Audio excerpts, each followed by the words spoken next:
Welcome to Vetted Conversations, coming to you from Radio Row at Super Bowl 60. This is our roadshow series where we take the mission on the road and our bias for patriotism travels with us. Today, Anil sits down with Jake Martin, defensive end for the Washington Commanders. In this conversation, they dig into what it takes to weather a tough season, how Coach Dan Quinn has built something really special in Washington, and why the culture of a winning team looks a lot like the culture of a winning unit.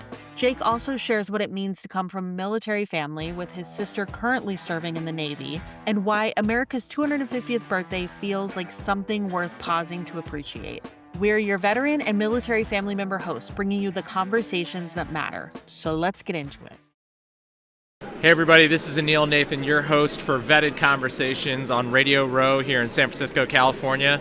I have the pleasure of being joined by Jake Martin, defensive end for the Washington Commanders. Jake, thanks for making the time. Thank you guys for having me, man. I appreciate it. Of course. So maybe tell me a little bit. Obviously, we're in the belly of the beast right now, Radio Row. How's the week been so far being out here? Man, it's been I got out here yesterday, like late afternoon, man, so got to chill out a little bit. I've never really spent too much time in San Francisco, man, truthfully. Yeah.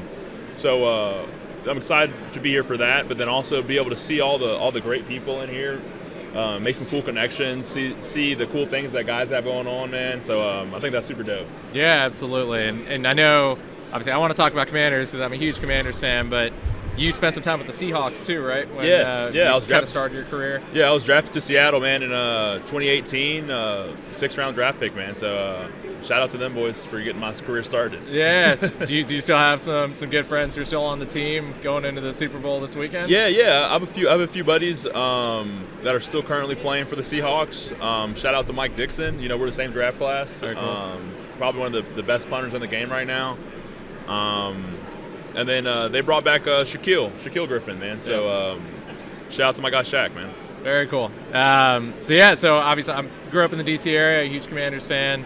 Obviously very excited for what could kind of happen next year with come back healthy and all of that. But yeah, tell me a little bit about how the season was and, you know, how you're looking forward to next season, how things are shaping up. Yeah, man. Obviously the season didn't go as we Sure.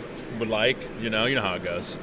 But you know, one thing I have learned in this business, man, every club is going to have that. You know, I don't want to call it a throwaway season. Sure. But it's kind of like a lull. You know, they fought hard into the postseason the previous year. So their bodies are probably a little bit more run down than you would think. Right. They have less time to recover because they had such a long playoff stretch. And then you come back and all the buzz is about the Washington Commanders, right? And all that pressure, you know, that external pressure is on you. You know, you're a legitimate threat to the league now. You know, so there's a lot of things that go into it, man. But yeah, man, we at the end of the day we got to go win some games, and it's unfortunate that we didn't win the ones that we wanted to. Sure. You know, we had some guys get banged up and go down throughout the year, man, and that's always a gut check, man. You hate to see guys that, you know, come in and put the work in and sacrifice of themselves to get their bodies ready to play. And then for them to not be able to finish the season out, man, sucks, man. I hate seeing guys get hurt, you know, and ultimately I think it does one of two things. I think, or it does both of these things, I should say. You know, it strengthens the brotherhood, Yep. You know what I mean? And then it gives you opportunity to see, like, how well of a team, like how strong, like it's a testament to the brotherhood, right? In terms of how guys rally behind that, you know, whoever got injured or hurt Sure. or went down, you know. But then it's also a testament to the brotherhood for the guys to now to cheer on, you know, a guy that maybe moved up into a starting position, or give guy an opportunity to do something new, or an opportunity to showcase what they got, man. So.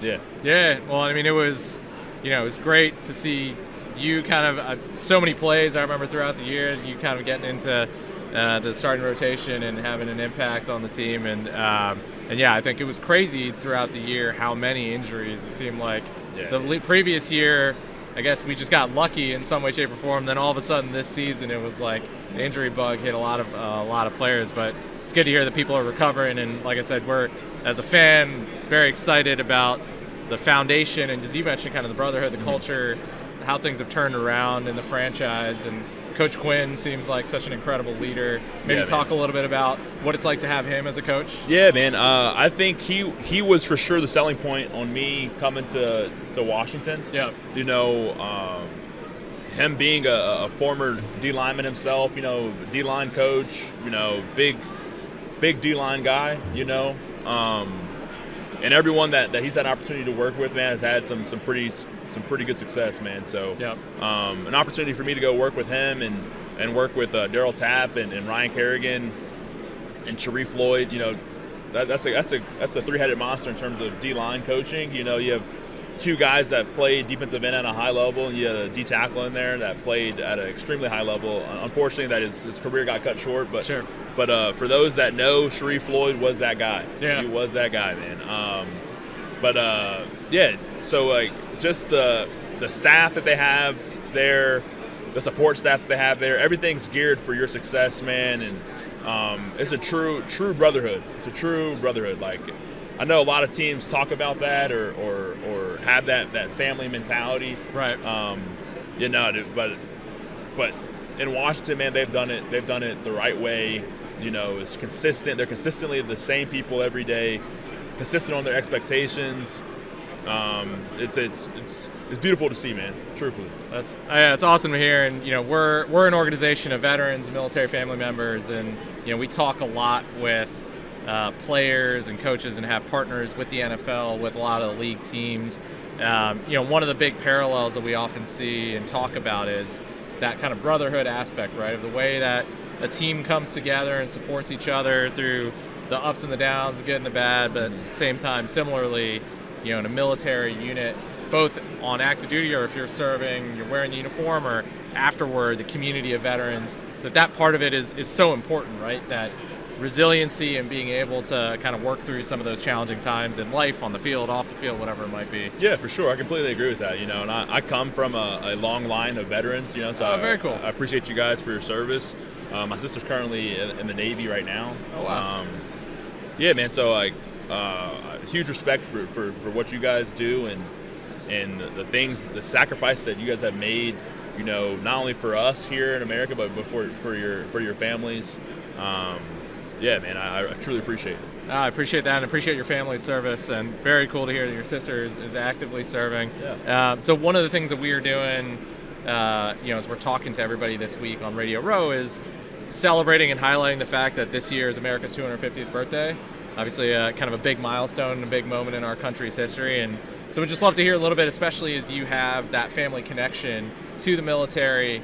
What does it mean to you that America's turning 250, and you know, the kind of this moment in our country's history? Like, when you really think about it, man, like 250 years of a country, and then you think about like just like the American history that you can think off the top of your mind in terms of, you know, all the great things that have happened here. Yeah. The cool things that people have been able to do. 250 years really doesn't seem that long, man. Sure. Like it really doesn't. But yeah, no, it's super. It's humbling to think about. Truthfully, man, it really is. And all the exciting things that, you know, we have a country have gotten to see and experience and be a part of, whether that be you know, Olympics are about to start too. Yeah, absolutely. I think next Friday, opening ceremony for the Winter Olympics, or sometime next week. I'm not sure. Don't quote me on that. Yeah, just all the cool stuff that we've gotten to see, man. You know, in this country's lifetime has been super dope. Yeah, and like you said, 250 years. While it seems long in the grand scheme of history and how old other countries are, not. Still pretty young, but a lot of, like you said, exciting things ahead, and appreciate that. And then the last thing is, if you wouldn't mind just giving a Happy Birthday America shout out to the camera. We're trying to compile a bunch of birthday wishes for America. Happy birthday, America. I wish you another 250 years of greatness. Thank you. Fantastic. Yeah, that was perfect. Jake, appreciate the time, man. Thank Thanks you for guys. coming by. Appreciate you.